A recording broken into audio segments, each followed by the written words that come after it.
News ടുഡേയിലേക്ക് സ്വാഗതം. പ്രധാന വാർത്തകൾ. KM Trading Flexi Carnival. You could win a brand new Lancer GLX 2000cc. Flexi, life easy.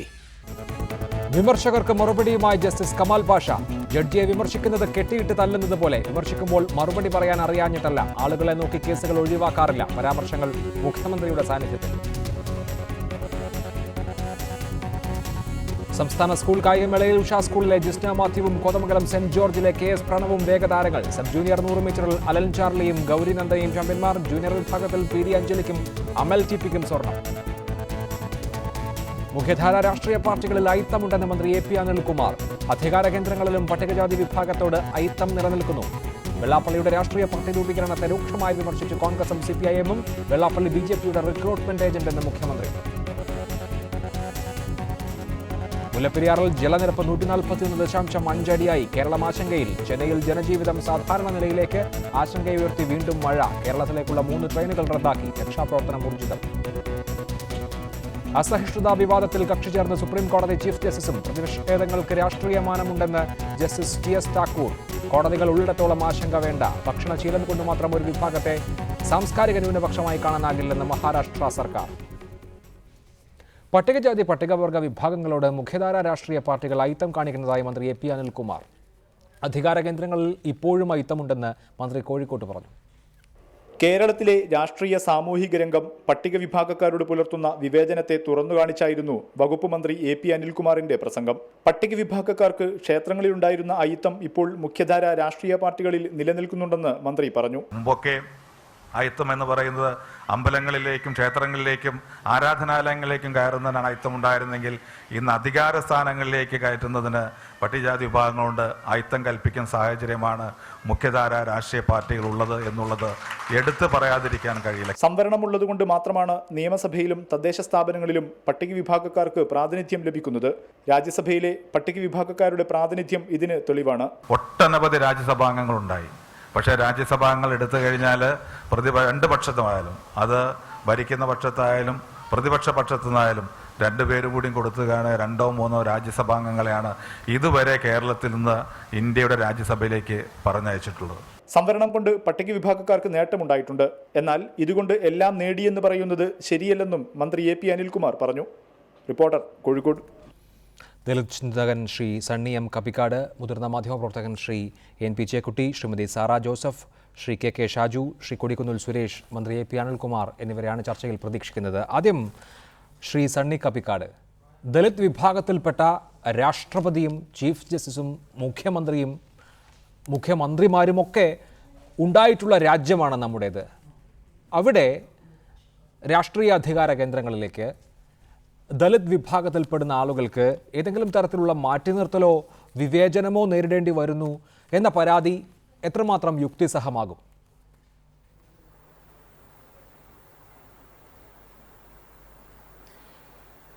കേരളത്തെ സംബന്ധിച്ച് മന്ത്രി AP അനിൽകുമാർ പറഞ്ഞത്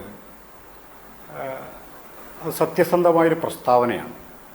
കേരളത്തിൻ്റെ രാഷ്ട്രീയ സമൂഹത്തിനകത്തേക്ക്, രാഷ്ട്രീയ സമൂഹത്തിലൂടെ അധികാരത്തിലേക്ക് വരാനുള്ള ഒരു ഇടത്തേക്ക് കേരളത്തിലെ ദലിതർക്ക്, ആദിവാസികൾക്ക് പ്രവേശനം നിഷേധിക്കുന്ന ഒരു സംവിധാനം പതിറ്റാണ്ടുകളായി കേരളത്തിൽ തുടരുന്നു എന്നതൊരു യാഥാർത്ഥ്യമാണ്. അത് ഇപ്പോൾ തിരിച്ചറിഞ്ഞിങ്ങനെ പറയുന്നത് വളരെ പ്രധാനപ്പെട്ട ഒരു കാര്യമായി. തീർച്ചയായും ഒരു നിമിഷം തുടരുക ശ്രീ സണ്ണി കപ്പിക്കാട്. മന്ത്രി AP അനിൽകുമാർ ടെലിഫോൺ ലൈനിൽ. ശ്രീ AP അനിൽകുമാർ, ദലിത് വിഭാഗത്തിൽപ്പെട്ട ആളുകൾക്ക് നമ്മുടെ രാഷ്ട്രീയ മണ്ഡലത്തിലേക്ക് കയറാൻ കഴിയാത്ത വിധത്തിൽ പുറത്തു നിൽക്കേണ്ടി വരുന്ന സാഹചര്യം എവിടെയാണുള്ളത്? പൊതുവായിട്ട് നമുക്ക് എല്ലാ മേഖലകളിലും കാണുന്ന ഒരു കാര്യം, ഏതൊരു സമൂഹത്തിന്റെയും വളർച്ചയില് ഇന്നത്തെ ഒരു ജനാധിപത്യ ഭരണക്രമത്തില് അവർ അധികാരത്തിന്റെ ഭാഗമാവുക എന്നുള്ളത് ഏറ്റവും പ്രധാനപ്പെട്ട കാര്യമാണ്. ഇന്ന് പലപ്പോഴും നമുക്ക് ഭരണഘടന വിഭാവനം ചെയ്യുന്ന രീതിയിലുള്ള സംവരണക്രമം, അതിൽ നിന്ന് ലഭ്യമാകുന്ന കാര്യങ്ങൾ, അത് നിയമസഭയിലാണെങ്കിലും അതല്ലെങ്കിൽ ത്രിതല പഞ്ചായത്തുകളുടെ വന്നിട്ടുള്ള ഇന്നത്തെ സംവരണ സ്ഥിതി, അതിലൂടെ ലഭ്യമാകുന്നതിനപ്പുറത്തേക്ക് ഇന്ന് എന്തെങ്കിലും കൂടുതൽ കൊടുക്കുവാൻ ഇന്ന് രാഷ്ട്രീയ പാർട്ടികൾ തയ്യാറാകണം എന്നാണ് ഞാനിന്ന് സൂചിപ്പിച്ചത്. കാരണം ഇന്ന് അതോടൊപ്പം തന്നെ സംവരണം എന്ന് പറയുന്നത് പരിമിതപ്പെട്ട് വരികയാണ്, അതിന്റെ വ്യാപ്തി കുറഞ്ഞു വരികയാണ്. പബ്ലിക് സെക്ടറിൽ നിന്ന് കുറഞ്ഞു വരികയാണ്. ഇന്ന് പ്രൈവറ്റ് സെക്ടറാണ് കൂടുതൽ സാധ്യതകളുള്ളത്. അവിടെ ഒരു യാതൊരു രീതിയിലുള്ള അവസരങ്ങളുമില്ല ഒരു ഭാഗത്ത്. അതോടൊപ്പം തന്നെ ഇന്ന് ഭരണഘടനാപരമായി MLA-മാർ ജനസംഖ്യ ആനുപാതികമായിട്ട് സംവരണം ചെയ്തുകൊണ്ട്, പക്ഷെ അതിനപ്പുറത്തും ഭരണകൂടങ്ങൾക്ക് ഈ ഭാഗങ്ങൾ അധികാരങ്ങൾ നൽകാൻ കഴിയും. ഞാൻ മിനിമം ഏറ്റവും ലളിതമായി പറഞ്ഞ കോർപ്പറേഷനുകളുണ്ട്. നമുക്ക് ഇന്ന് 10-75 കോർപ്പറേഷൻ ഉണ്ടാവും ചിലപ്പോൾ. ഈ കോർപ്പറേഷനുകൾ SC/ST കോർപ്പറേഷൻ ചെയർമാൻ സ്ഥാനമാണ് LDF വന്നാലും UDF വന്നാലും കൊടുക്കുന്നത്. എത്രയോ ആളുകൾ അതല്ലാത്ത സ്ഥാനങ്ങൾ എല്ലാ മേഖലയിലും കഴിവ് തെളിയിച്ചവരുണ്ട്. ഇന്ന് യൂണിവേഴ്സിറ്റികൾ നമുക്ക് 10-ലധികം ഉണ്ട്. നമുക്ക് ഇത്രയും കാലത്തിനിടയ്ക്ക് എത്ര വൈസ് ചാൻസലർമാരുണ്ടാവും എന്ന് നോക്കിക്കഴിഞ്ഞാൽ വളരെ കുറച്ചു പേരെ കാണുള്ളൂ, പേരിൽ ഉണ്ടാവുന്നവരെ ഉണ്ടാവുകയുള്ളൂ. അപ്പൊ ഇത്തരം കാര്യങ്ങളിൽ ഒരു മാറ്റം വേണം. തീർച്ചയായും മിനിസ്റ്റർ, ഞാൻ ചോദിക്കുന്നത്, താങ്കൾ പറഞ്ഞത് ശരിയാണ്, പക്ഷേ അവിടെ ഒരു ബോധപൂർവമായ മാറ്റി നിർത്തലുണ്ടോ?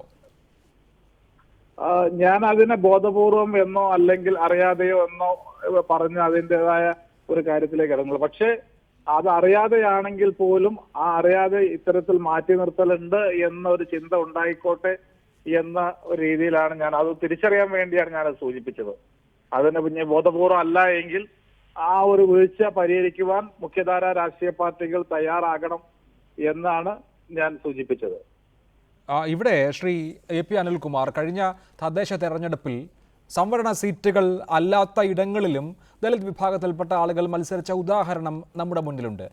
കഴിഞ്ഞ മന്ത്രിസഭയെ എടുത്താൽ അവിടെ അങ്ങനെ താങ്കൾ ഇപ്പോൾ സൂചിപ്പിച്ചതുപോലെ കോർപ്പറേഷൻ്റെ കാര്യത്തിൽ മാത്രമല്ല മന്ത്രിസഭയിലും അത്തരത്തിൽ നമുക്ക് അതിനെ കാണാമല്ലോ. ആ സമീപനമായിരുന്നില്ല ഉണ്ടായിരുന്നത്. അതുകൊണ്ട് തന്നെ നമ്മുടെ സംസ്ഥാനത്ത് അല്ലെങ്കിൽ നമ്മുടെ രാജ്യത്ത് ദളിത് വിഭാഗത്തിൽപ്പെട്ട ആളുകൾക്ക് ഏറ്റവും ഉയർന്ന സ്ഥാനത്ത്, രാഷ്ട്രപതി സ്ഥാനത്ത് പോലും എത്താൻ കഴിയുന്ന വിധത്തിൽ, ചീഫ് ജസ്റ്റിസിൻ്റെ സ്ഥാനത്ത് പോലും എത്താൻ കഴിയുന്ന വിധത്തിൽ അവിടെയൊന്നും സംവരണം എന്നുള്ളതൊരു മാനദണ്ഡമല്ലല്ലോ. അത്തരത്തിലുള്ള ഒരു സാമൂഹ്യാവസ്ഥ പതുക്കെ ആണെങ്കിലും രൂപപ്പെടുന്നില്ലേ? കേരളത്തിൽ ഇതര സംസ്ഥാനങ്ങളെ അപേക്ഷിച്ച് വളരെ മെച്ചപ്പെട്ട സാഹചര്യമില്ലേ അക്കാര്യത്തിൽ? ഞാൻ അത് സൂചിപ്പിച്ച ഇന്ത്യയിലെ രാഷ്ട്രീയ സാമൂഹിക സാഹചര്യം വ്യത്യസ്തമാണ്. കേരളം അതിൽ വളരെ അഡ്വാൻസ് ചെയ്തു കഴിഞ്ഞു. പക്ഷെ കേരളത്തിൽ പോലും ഇന്ന് വേണ്ട രീതിയിൽ നമുക്ക് അവർ പരിഗണന കൊടുക്കാൻ കഴിയുന്നില്ല. നമുക്ക് ഇന്ത്യക്ക് ഒരു പ്രസിഡന്റിനെ സംഭാവന ചെയ്യാൻ കഴിഞ്ഞു എന്നുള്ളത് യാഥാർത്ഥ്യമാണ്. അത് ഞാൻ അംഗീകരിക്കുന്നു. പക്ഷെ അത്തരത്തിലുള്ള അല്ലെങ്കിൽ കേരളത്തിൽ മന്ത്രിമാരുണ്ടാകുന്നു എന്നുള്ളത് യാഥാർത്ഥ്യം. പക്ഷെ അതുകൊണ്ട് മാത്രമായോ? അതുകൊണ്ട് മാത്രം ഒരു സമൂഹത്തിന് അർഹമായ പരിഗണന കിട്ടി എന്ന് പറയാൻ കഴിയുമോ? അത് എല്ലാ മേഖലയിലും അത് കിട്ടണ്ടേ, എങ്കിലല്ലേ നമുക്ക് പറയാൻ കഴിയൂ. കാര്യം ഈ പഞ്ചായത്ത് തെരഞ്ഞെടുപ്പിൽ ഒറ്റപ്പെട്ട സ്ഥലങ്ങളിൽ ആ ഒരു സാഹചര്യം ഉണ്ടായിട്ടുണ്ട്. ചില സ്ഥലങ്ങളിൽ ജനറൽ സീറ്റുകൾ മത്സരിച്ച് വിജയിച്ച സാഹചര്യം ഉണ്ടായിട്ടുണ്ട്. അത് നല്ല ലക്ഷണമാണ്. പക്ഷെ എങ്കിൽ പോലും ദയവായി തുടരണം മിനിസ്റ്റർ. ടെലിഫോൺ മുറിഞ്ഞു പോകുന്നുണ്ട്. ഞാൻ താങ്കളിലേക്ക് മടങ്ങി വരികയും ചെയ്യാം. ശ്രീ NP ചേക്കുട്ടി, അധികാര സ്ഥാനങ്ങളിൽ നിന്ന്, അത് രാഷ്ട്രീയ അധികാരമാകട്ടെ മറ്റു തരത്തിലുള്ള അധികാരമാകട്ടെ, ഒരു മാറ്റി നിർത്തൽ കേരളത്തിലെ ദളിത് സമൂഹവും അഭിമുഖീകരിക്കുന്നുണ്ടോ? തീർച്ചയായും ഇന്ത്യയുടെ വിശാല യാഥാർത്ഥ്യം പരിശോധിക്കുമ്പോൾ മറ്റിടങ്ങളിൽ ഉണ്ട് എന്നുള്ളത് തീർച്ചയായും നമുക്ക് പറയാം. പക്ഷെ കേരളത്തിൽ ഈ സൂചിപ്പിക്കും വിധമുള്ള ഒരു മാറ്റി നിർത്തലുണ്ടോ?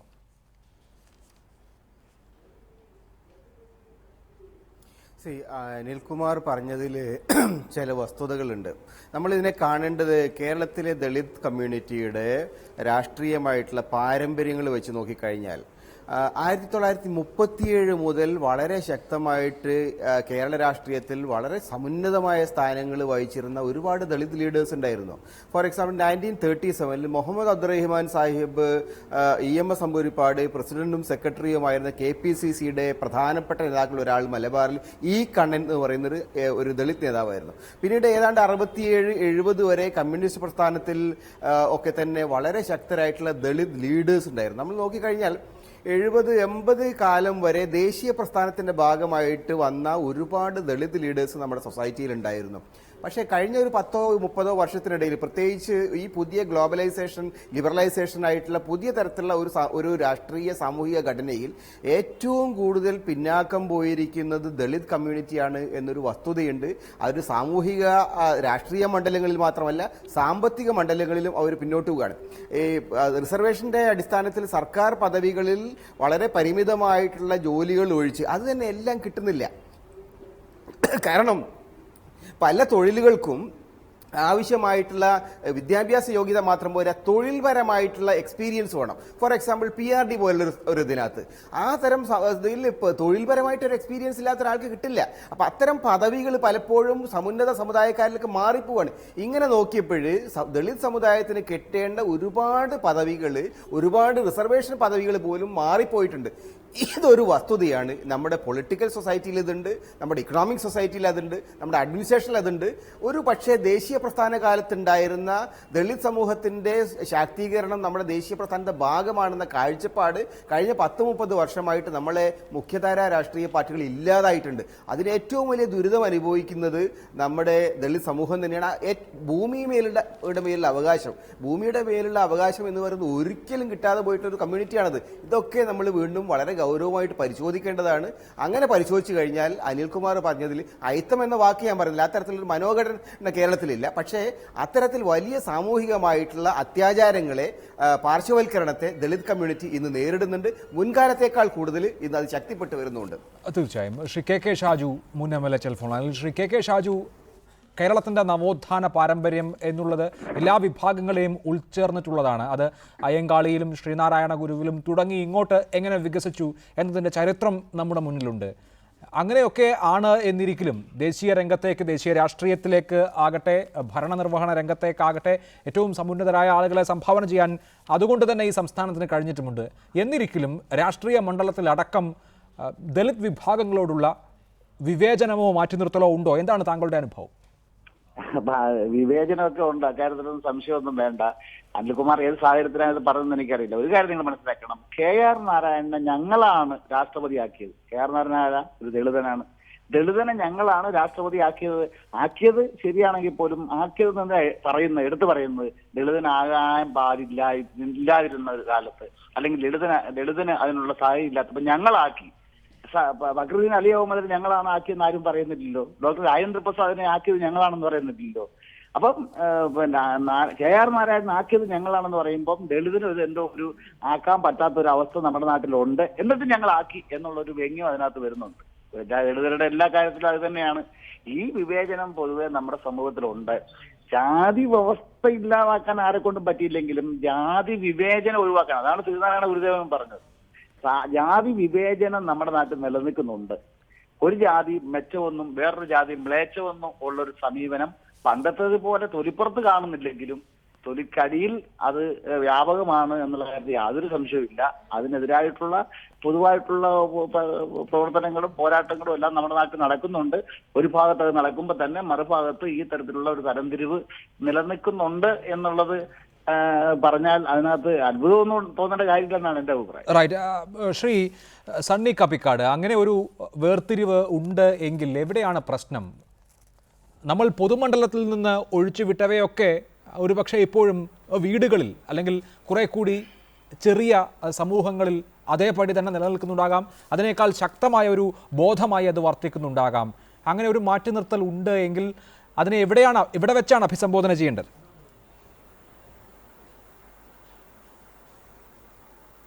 ഇതിനകത്ത് മർമ്മപ്രധാനമായ 1-2 കാര്യങ്ങളുണ്ട്.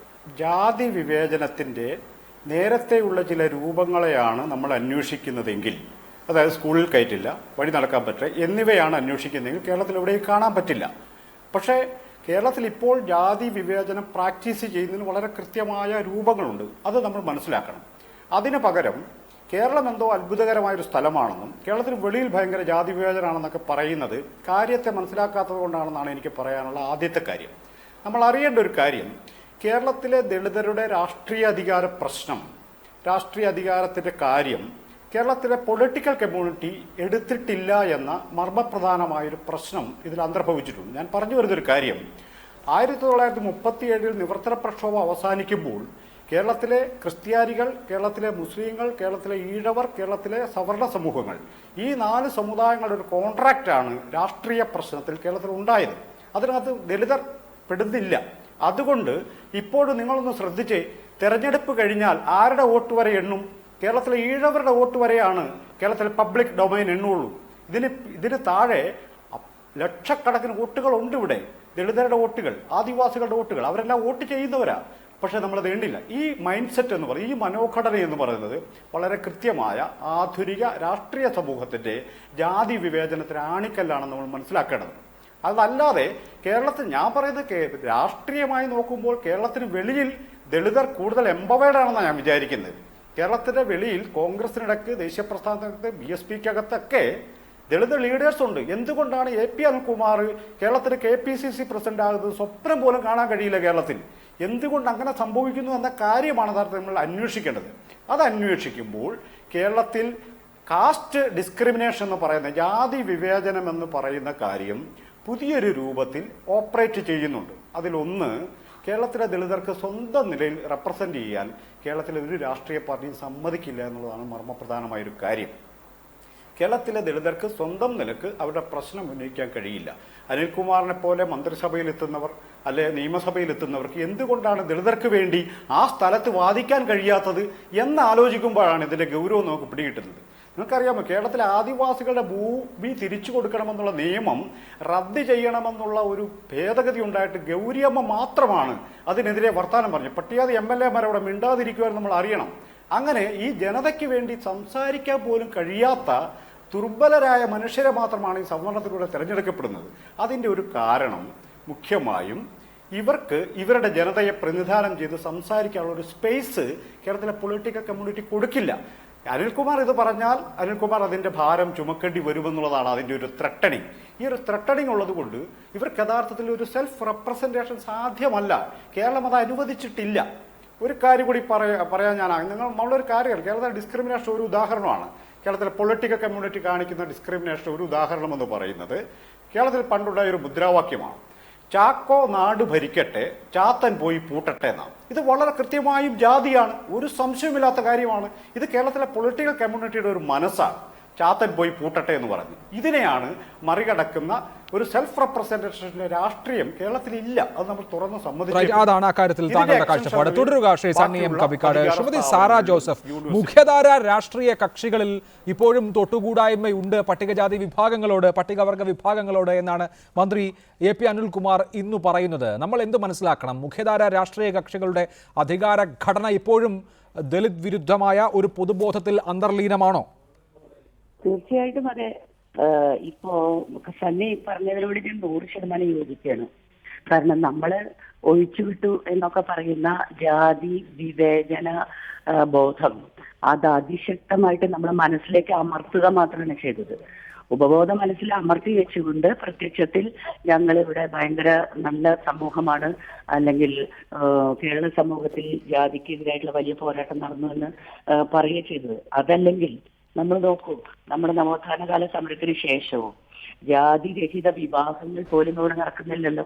വളരെ അപൂർവമായിട്ട് യുക്തിവാദി സംഘം പോലെയുള്ള ആളുകളൊക്കെ അത് മുന്നോട്ട് കൊണ്ടുവരാൻ ശ്രമിച്ചു. മിശ്ര വിവാഹ പ്രശ്നങ്ങൾ ഉണ്ടായി. അതൊക്കെ ബോധപൂർവം കൊണ്ടുവരാൻ ശ്രമിക്കുമ്പോൾ അതിനെ മുഴുവനും മറികടന്ന അതിതീവ്രമായ രീതിയിൽ ജാതിപരമായ സംഗതികൾ തന്നെയാണ് വീണ്ടും നിലനിൽക്കുന്നത്. പിന്നെ വേറൊന്ന്, ഏതെങ്കിലും രാഷ്ട്രീയ പാർട്ടിയിൽ തന്നെ, അധികാരത്തിലല്ല ഞാൻ പറഞ്ഞത്, പാർട്ടിയിൽ തന്നെ ദളിത് പ്രാതിനിധ്യം എത്രത്തോളം ഉണ്ട്, മതങ്ങളിൽ ദളിത് പ്രാതിനിധ്യം എത്രത്തോളം ഉണ്ട്. ഞാൻ പരിശോധിച്ച് നോക്കുമ്പോൾ ക്രിസ്ത്യൻ മതത്തിൽ തന്നെ ദളിത് വിഭാഗത്തിൽ നിന്ന് ഒരു അച്ഛനോ കന്യാസ്ത്രീയോ ഉണ്ടാവുക എന്ന് പറയുന്നത് അപൂർവമാണ്.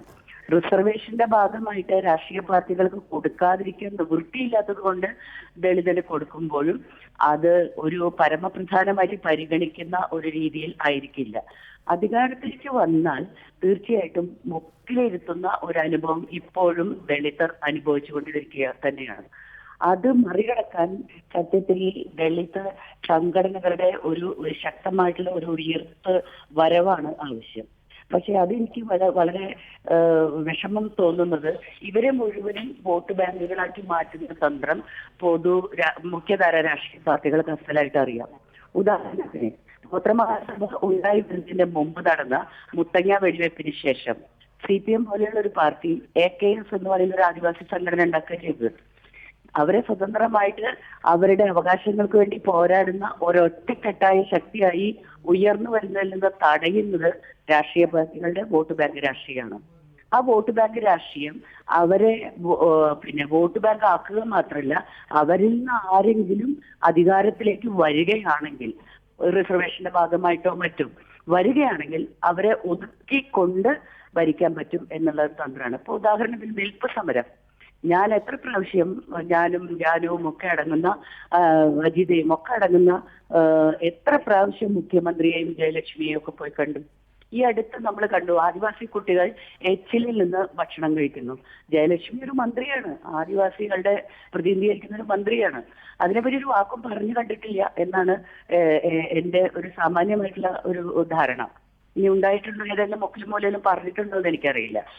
ഈ ആദിവാസികൾക്ക് വേണ്ടി നീക്കിവെക്കുന്ന, ദളിത് ക്ഷേമത്തിന് വേണ്ടി നീക്കിവെക്കുന്ന കോടാനുകോടികൾ എന്തിനു വേണ്ടി ഉപയോഗിക്കുന്നു എന്നുള്ളത് നമുക്ക് കൃത്യമായിട്ട് അറിയാം. അതാണ് താങ്കൾ ചൂണ്ടിക്കാണിക്കുന്നത്. ശ്രീ NP ചേക്കുട്ടി, ഇവിടെ ശ്രീമതി സാറാ ജോസഫും ശ്രീ സണ്ണി M കബിക്കാടും ചൂണ്ടിക്കാണിച്ചതുപോലെ കേരളത്തിൽ വളരെ ശക്തമായ ഒരു ദളിത് സ്വത്വ പ്രസ്ഥാനമില്ല, അവരുടേതായ ഒരു പ്രസ്ഥാനമില്ല എന്നുള്ളതാണോ ഈ പ്രശ്നങ്ങൾക്ക് മൂല കാരണം? അങ്ങനെ ഒരു ഐഡന്റിറ്റി വെച്ചുകൊണ്ടുള്ള ഒരു പ്രസ്ഥാനമോ ഒരു മുന്നേറ്റമോ ഉണ്ടാകുന്നതാണോ ഒരു പരിഹാരം?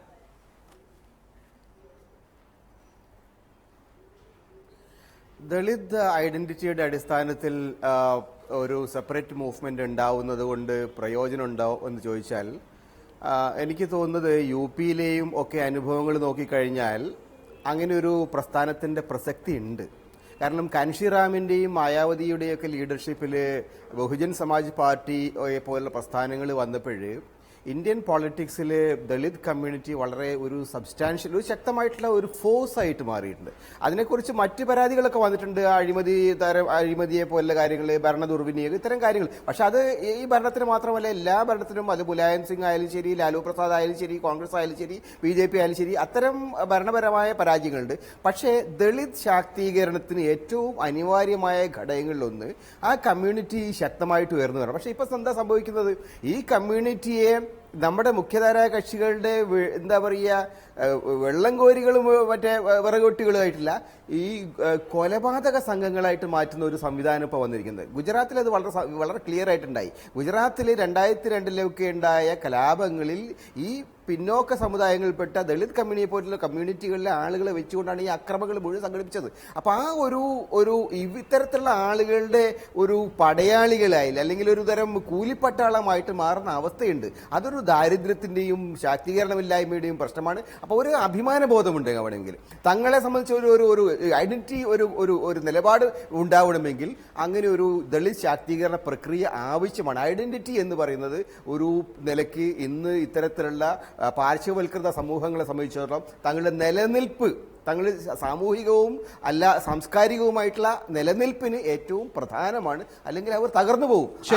അതാണ് താങ്കളും ചൂണ്ടിക്കാണിക്കുന്നത്. ശ്രീ AP അനിൽകുമാർ, താങ്കൾ ഇന്ന് സൂചിപ്പിച്ചത് മുഖ്യധാര രാഷ്ട്രീയ കക്ഷികളിലെ അവസ്ഥയാണ്. കോൺഗ്രസും ഇടതുപക്ഷ കക്ഷികളും BJPയും അടക്കമുള്ള മുഖ്യധാര രാഷ്ട്രീയ കക്ഷികളിലെ അവസ്ഥ, അതിനുള്ള മാറ്റം അല്ലെങ്കിൽ അതിൻ്റെ പരിഹാരം എന്നുള്ളത് ദളിതർ സ്വന്തം നിലയിൽ സംഘടിക്കുക, സ്വത്വവാദ പ്രസ്ഥാനങ്ങൾ ആരംഭിക്കുക എന്നുള്ളതാണോ? ഇവിടെ എപ്പോഴും വോട്ട് ബാങ്കായി ചുരുങ്ങിപ്പോകുന്നു. മറ്റിടങ്ങളിൽ ഉള്ളതുപോലെ ഒരു ഐഡന്റിറ്റി മൂവ്മെന്റ് ശക്തമായി ഇവിടെ ഉണ്ടാകുന്നില്ല. മുന്നണികളുടെ വോട്ട് ബാങ്കായി ചിതറിപ്പോകുന്നത് കൊണ്ടാണോ പ്രശ്നം?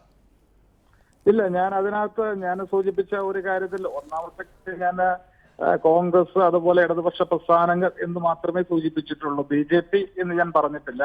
കാരണം BJP ഒരു കാലഘട്ടത്തിലും, ഞാൻ ഒരു ചർച്ചയെ മറ്റൊരു തലത്തിലേക്ക് കൊണ്ടുപോവുകയല്ല, BJP ഒരു ഘട്ടത്തിലും സ്വാതന്ത്ര്യ സമര ഘട്ടങ്ങളിലോ അല്ലെങ്കിൽ അതിനുശേഷം വന്ന ഘട്ടങ്ങളിലോ ഒന്നും ദളിത് മുന്നേറ്റത്തിന് വേണ്ടി ഇന്ത്യയിൽ ഒരു സംഭാവനയും ചെയ്യാത്ത രാഷ്ട്രീയ പാർട്ടിയാണ്. അതുകൊണ്ട് ഞാൻ അവരെ അതിന് കുറ്റപ്പെടുത്തുന്നില്ല, കാരണം അവരെ അജണ്ടയിൽ അതില്ല. പക്ഷെ കോൺഗ്രസ് എന്ന് പറയുന്നത് ദേശീയ സമരം നടക്കുന്ന സമയത്ത് ലോകത്തിലെ മറ്റ് രാജ്യങ്ങളിലുള്ള സ്വാതന്ത്ര്യ സമര ചരിത്രങ്ങൾ എടുത്തു നോക്കിക്കഴിഞ്ഞാൽ വ്യത്യസ്തമായ ഒരു അവസ്ഥ ഇവിടെയുണ്ട്. കോൺഗ്രസ് ദേശീയ സമരം നടത്തുമ്പോൾ തന്നെ അതിനകത്ത് ഇന്ത്യയിലെ സാമൂഹ്യ പിന്നോക്കാവസ്ഥ നേരിടുന്ന ദളിത് വിഭാഗത്തിന്റെ ഒരു മുന്നേറ്റത്തിന് വേണ്ടി ഒരു തീവ്രമായ സമരം നിലനിൽക്കുന്ന സമയത്ത് പോലും അതിന്റെ തീവ്രത കുറച്ചുകൊണ്ട് ഹരിജനോദ്ധാരണത്തിന് വേണ്ടി ഗാന്ധിജി ഇന്ത്യയിലുടനീളം സഞ്ചരിച്ചതാണ്.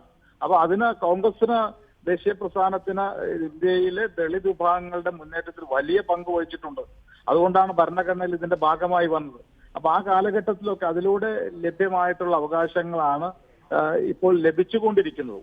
പക്ഷേ നിർഭാഗ്യമെന്ന് പറയട്ടെ, പിന്നീട് കുറെ കാലത്തിന് അല്ലെങ്കിൽ ഈ അടുത്ത 1-2 ദശാബ്ദങ്ങളിൽ വന്ന ഒരു മാറ്റം എന്ന് പ്രകടമായി പറയാവുന്നത് ആഗോള സാമ്പത്തിക രംഗത്തൊക്കെ ഉണ്ടായ മാറ്റം കൊണ്ട് പ്രൈവറ്റൈസേഷൻ വളരെ കൂടുതലായി, നമ്മുടെ പബ്ലിക് സെക്ടർ കുറഞ്ഞു വന്നു. അതോടൊപ്പം തന്നെ ഈ പരിഗണനയും പാർട്ടികൾ നൽകേണ്ട ഈ പരിഗണനയും വേണ്ട രീതിയിൽ കൊടുക്കാൻ കഴിയാതെ പോയി. അതിലൊരു മാറ്റം ഉണ്ടാകണം എന്നാണ് ഞാൻ ഉദ്ദേശിച്ചത്. അതിൽ കോൺഗ്രസിനെ തന്നെ എടുത്താൽ ശ്രീ AP അനിൽകുമാർ, ലോക്സഭയിൽ കോൺഗ്രസിന്റെ കക്ഷി നേതാവ് ഇപ്പോഴും മല്ലികാർജുൻ ഖാർഗെയാണ്. ഞാൻ പറഞ്ഞല്ലോ, അതിനകത്ത് നേരത്തെ ഞാൻ സൂചിപ്പിച്ചു, നമുക്ക് ഇന്ത്യൻ പ്രസിഡന്റായിട്ട് ഇന്ത്യൻ നാഷണൽ കോൺഗ്രസ് പട്ടികജാതി വിഭാഗത്തിൽ ആൾ വന്നിട്ടുണ്ട്. അതുപോലെ ഇന്ത്യയിലെ സ്പീക്കറായിട്ട് വന്നിട്ടുണ്ട്. ഇപ്പോൾ പ്രതിപക്ഷ നേതാവായിട്ട് ഇരിക്കുന്നു. അതൊക്കെ ഞാൻ അംഗീകരിക്കുന്നു. കോൺഗ്രസ് ആണ് ഇന്ത്യയിൽ ഇത്തരം കാര്യങ്ങളൊക്കെ ചെയ്തിട്ടുണ്ട്. പക്ഷെ അതോടൊപ്പം തന്നെ നമുക്ക് ഇന്ന് കേരളം എടുത്തു നോക്കിക്കഴിഞ്ഞാൽ ഞാൻ സൂചിപ്പിച്ചു, ഇന്ന് സംവരണത്തിന്റെ അടിസ്ഥാനത്തിലാണ് ഇത്രയും MLA-മാർ വരുന്നത്. ഞാൻ കഴിഞ്ഞ നിയമസഭയിൽ ഞാൻ പറഞ്ഞു, രാജ്യസഭ നമുക്ക് ഐക്യ കേരളം ഉണ്ടായതിനു ശേഷം ഒരുപാട് രാജ്യസഭാംഗങ്ങൾ ഉണ്ടായി. എത്ര പേരെ കൊടുക്കാൻ നമുക്ക് കഴിഞ്ഞില്ല. ഇപ്പൊ മറ്റൊരു തലങ്ങൾ എടുത്തു കഴിഞ്ഞാൽ എയ്ഡഡ് സെക്ടർ എടുത്തു കഴിഞ്ഞാൽ അവിടെ 1 ലക്ഷത്തിലധികം ജീവനക്കാരൊന്നുണ്ട്. 1000-ൽ താഴെയാണ് അവിടെയുള്ള പരിഗണന.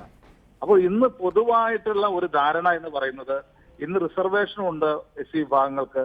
ആ റിസർവേഷൻ എല്ലാം പര്യാപ്തമാണ്, റിസർവേഷൻ കൊണ്ട് ഇവരുടെ പ്രശ്നങ്ങളൊക്കെ പരിഹരിക്കാം എന്നൊരു പ്രചരണം ഒരു ഭാഗത്ത്. മറിച്ച് ബോധപൂർവമായ ഒരു പ്രചരണം നടക്കുന്നുണ്ട്. എന്താണെന്ന് അറിയാമോ? ഈ പ്ലാൻ ഫണ്ട് ചെലവഴിച്ചു കഴിഞ്ഞാൽ ഈ പ്ലാൻ ഫണ്ടൊക്കെ ഈ പാവപ്പെട്ടവരുടെ ബാങ്ക് നിക്ഷേപിച്ചു കഴിഞ്ഞാൽ അവർ ലക്ഷപ്രഭുക്കളായേനെ എന്നൊരു പ്രചരണം. അപ്പൊ ഇത്തരത്തിലുള്ള ബോധപൂർവമായി അമിതമായ കാര്യങ്ങൾ ഈ ഭാഗത്ത് ലഭിക്കുന്നു. പക്ഷെ അത് വേണ്ട രീതിയിൽ ലഭിക്കാതെ പോകുന്നത് കൊണ്ടാണ് ഇതൊക്കെ വരുന്നത് എന്നൊക്കെയുള്ള ഒരു ബോധപൂർവമായ അടിസ്ഥാനരഹിതമായ പ്രചരണം നടക്കുകയാണ്. അപ്പൊ അതൊന്നും അല്ല വാസ്തവം എന്ന് പറയുന്നത്, കുറെ കൂടി മുമ്പും ദേശീയ പ്രസ്ഥാനം ഇന്ത്യൻ നാഷണൽ കോൺഗ്രസും കേരളത്തിൽ ഇടതുപക്ഷം ഒരു പരിധിവരെ നൽകിയിട്ടുള്ള ഒരു സപ്പോർട്ട് അത് കൂടുതൽ ശക്തമായി മാറിയ ശ്രീ അനിൽകുമാർ, അപ്പോഴും പ്രശ്നം എന്താണ് ഇതിന് പരിഹാരം എന്നുള്ളതാണ്. രാഷ്ട്രീയമായ ശാക്തീകരണം എന്ന് പറയുമ്പോൾ മറ്റെല്ലാ സമുദായങ്ങൾക്കും ഹൈന്ദവ സമൂഹത്തെ എടുത്താൽ ഒരു വിലപേശൽ ശക്തിയുണ്ട് സമുദായ സംഘടനകളെ സംബന്ധിച്ച്. അതേ അവസരത്തിൽ തന്നെ ദലിത് സമൂഹം പക്ഷേ സ്ഥിരം വോട്ട് ബാങ്ക് മാത്രമായി നിൽക്കുന്നു എന്നുള്ളതാണ് ഇവിടെ ചൂണ്ടിക്കാണിക്കപ്പെടുന്നത്. അതിനും അപ്പുറത്തൊരു സമ്മർദ്ദ ശക്തിയാകണമെങ്കിൽ സ്വന്തം നിലയ്ക്കുള്ള സംഘാടനം ആവശ്യമാണോ? താങ്കൾക്ക് ആ കാഴ്ചപ്പാടുണ്ടോ? എനിക്ക് ഒരു കാരണവശാലും എനിക്കതിന് യോജിക്കാൻ കഴിയില്ല. അങ്ങനെ ഒരു സംഘാടനത്തിലൂടെ മാത്രമേ ഈ വിഭാഗങ്ങൾക്ക് അംഗീകാരം ലഭിക്കൂ എന്ന് വന്നു കഴിഞ്ഞാൽ അത് മാവോയിസം പോലെയുള്ള സിദ്ധാന്തങ്ങളെ നമുക്ക്, അല്ലെങ്കിൽ സംഘടനകളുടെ പ്രവർത്തനങ്ങളെ നമുക്ക് അംഗീകരിക്കേണ്ടി വരും. നമുക്ക് ഒരു കാരണവശാലും അത് അംഗീകരിക്കാൻ കഴിയില്ല. അതുകൊണ്ടാണ് തീർച്ചയായിട്ടും പൊളിറ്റിക്കൽ ലീഡർഷിപ്പ് അത് മുഖ്യധാര രാഷ്ട്രീയ പാർട്ടികളുടേത്. എവിടെയാണോ വീഴ്ചകൾ വന്നിട്ടുള്ളത്, എവിടെയാണോ പരിഗണന കൊടുക്കേണ്ടത്, എവിടെയാണോ പങ്കാളിത്തം ഉണ്ടാകേണ്ടത്, ആ പങ്കാളിത്തം കൊടുക്കാൻ തയ്യാറായി കഴിഞ്ഞാൽ തന്നെ കുറേയേറെ മാറ്റങ്ങൾ ഉണ്ടാകും. അതുപോലെ തന്നെ ഒരു സാമ്പത്തിക ശക്തിയായിട്ട് ഇതുവരെ മാറാൻ കഴിഞ്ഞിട്ടില്ല. ഇവിടെ നിന്നൊരു 10 മുമ്പ് മഹാനായ അയ്യങ്കാളി പറഞ്ഞത് 10 ബിരുദധാരികൾ ഉണ്ടാവണമെന്നാണ്. ഇന്ന് അതൊക്കെ മാറി, വലിയ മുന്നേറ്റം ഉണ്ടായി. അല്ല, തീർച്ചയായും നമ്മുടെ കേരളീയ നവോത്ഥാനം 70 വർഷം പിന്നിടുന്നു, കേരള സംസ്ഥാനം 60 വർഷം പിന്നിടുന്നു. എന്നിട്ടും പക്ഷേ ഇപ്പോഴും നമ്മൾ അതേക്കുറിച്ച് തന്നെയാണ് സംസാരിച്ചുകൊണ്ടിരിക്കുന്നത്. ഇവിടെ സമത്വ മുന്നേറ്റ ജാഥ നടന്നപ്പോൾ ന്യൂനപക്ഷങ്ങളും ഭൂരിപക്ഷങ്ങളും തമ്മിലുള്ള വിദ്യാഭ്യാസ സ്ഥാപനങ്ങളുടെ എണ്ണത്തിന് തമ്മിലുള്ള വ്യത്യാസമൊക്കെ ചൂണ്ടിക്കാണിക്കുകയുണ്ടായി. പക്ഷേ അവിടെയും ദലിത് വിഭാഗങ്ങൾക്ക് ഈ പറയുന്ന സ്ഥാപനങ്ങൾ, അത് വിദ്യാഭ്യാസ സ്ഥാപനങ്ങളാകട്ടെ മറ്റ് സ്ഥാപനങ്ങളാകട്ടെ എത്രയുണ്ട് എന്ന ചോദ്യം വരുമ്പോൾ എന്താണ് അതിനുള്ള മറുപടി? അപ്പോൾ പറയും ഈ സർക്കാർ വന്നതിന് ശേഷം എയ്ഡഡ് സ്ഥാപനം കൊടുത്തിട്ടുള്ളത് ദലിത് വിഭാഗങ്ങൾക്ക് മാത്രമാണ് എന്നൊക്കെ. പക്ഷേ ഇന്ന് വരെ എന്ത് കിട്ടി എന്നുള്ളത് പ്രശ്നമാണല്ലോ. അപ്പോൾ രാഷ്ട്രീയ അധികാരത്തിൽ നിന്ന് ഏതെങ്കിലുമൊക്കെ തരത്തിലൊരു അകലം പാലിക്കേണ്ടി വന്നതുകൊണ്ടുള്ള പ്രശ്നങ്ങളല്ലേ ഇവയൊക്കെ? അല്ല, സ്വാഭാവികമായി ഞാൻ പറഞ്ഞല്ലോ, ഒരു നിങ്ങളുടെ കാഴ്ചപ്പാട് വെച്ച് നോക്കുമ്പോൾ അത്തരം ഒരു കാഴ്ചപ്പാട് കേരളത്തിൽ വളർന്നു വരുന്നത് ഗുണകരമല്ല എന്നുള്ളത് കൊണ്ടാണ് ഞാൻ സൂചിപ്പിച്ചത്. വൈകിയാണെങ്കിലും പൊളിറ്റിക്കൽ ലീഡർഷിപ്പ് തീർച്ചയായിട്ടും ഇത്തരം കാര്യങ്ങളിൽ അത് വഴിതെറ്റിപ്പോകുന്ന ദളിത് സമൂഹം സമത്വ മുന്നേറ്റ യാത്രയിൽ ദളിത് സമൂഹത്തിലെ ഒരു വിഭാഗം പങ്കെടുത്തു എന്ന് പറയുന്നത് ഒട്ടും ദളിത് സമൂഹത്തിന് അംഗീകരിക്കാൻ കഴിയുന്ന ഒന്നല്ല. അത് ഗൗരവത്തോടു കൂടി കാണേണ്ട കാര്യമാണ്. അപ്പൊ അത്തരത്തിലുള്ള ഒരു പോക്ക് ഉണ്ടാകരുത്. കാരണം ഒരു കാരണവശാലും BJP പോലുള്ള സംഘടനകൾ ദളിത് പ്രശ്നങ്ങൾക്ക് ഒരു കാലത്തും ഉത്തരം നൽകിയിട്ടില്ല. പക്ഷെ അങ്ങോട്ട് പോകുന്നു. അപ്പൊ അത്തരം പോക്ക് ഒഴിവാക്കേണ്ടിയിരിക്കുന്നു. അത് ഇത്തരത്തിലുള്ള വർഗീയ സംഘടനകളുമായി കൂട്ടുചേരലായാലും തീവ്രവാദ സംഘടനകളായി കൂട്ടുചേരലായാലും രണ്ടും നമുക്ക് ഒരുപോലെ കാണേണ്ടിയിരിക്കുന്നു. അതാണ് താങ്കൾ ചൂണ്ടിക്കാണിക്കുന്നത്. അതില്ലാതെ പോകണമെങ്കിൽ ശരി വ്യക്തമാണ്. ശ്രീ സണ്ണി കാപ്പിക്കാട്, രാഷ്ട്രീയ അധികാരം നേടുക എന്നതിനെ നമ്മൾ പരിഗണിക്കുമ്പോൾ നമുക്ക് മറ്റു സംസ്ഥാനങ്ങളുടെ ഉദാഹരണമുണ്ട്. ജിതൻ റാം മഞ്ചി വളരെ ചുരുങ്ങിയ കാലം മാത്രമാണ് ബീഹാറിൻ്റെ മുഖ്യമന്ത്രിയായിരുന്നത്. പക്ഷേ അദ്ദേഹം മുഖ്യമന്ത്രി പദത്തിൽ ഇരുന്നെടുത്ത തീരുമാനങ്ങൾ അദ്ദേഹത്തിൻ്റെ സമുദായത്തെ സംബന്ധിച്ച്, അദ്ദേഹത്തിൻ്റെ സമുദായം എന്ന ഒറ്റ കള്ളിയിൽ ഒതുക്കേണ്ട ദളിത്, മഹാദളിത് വിഭാഗങ്ങളെ സംബന്ധിച്ച് അതുവരെ ഇല്ലാതിരുന്ന നീതിയുടെ ലഭ്യമാക്കൽ കൂടിയായിരുന്നു. അത്തരത്തിലുള്ള മാറ്റം വളരെ ചുരുങ്ങിയ സമയത്ത് ചുരുങ്ങിയ അധികാരങ്ങളോടുകൂടി മുഖ്യമന്ത്രി കസേരയിൽ ഇരുന്ന ആൾക്ക് പോലും സാധിച്ചു എന്നുള്ളതിനെ നമ്മൾ എങ്ങനെ വായിക്കണം? അങ്ങനെ രാഷ്ട്രീയ അധികാരം കൈയാളുക എന്നുള്ളതാണോ പോംവഴി?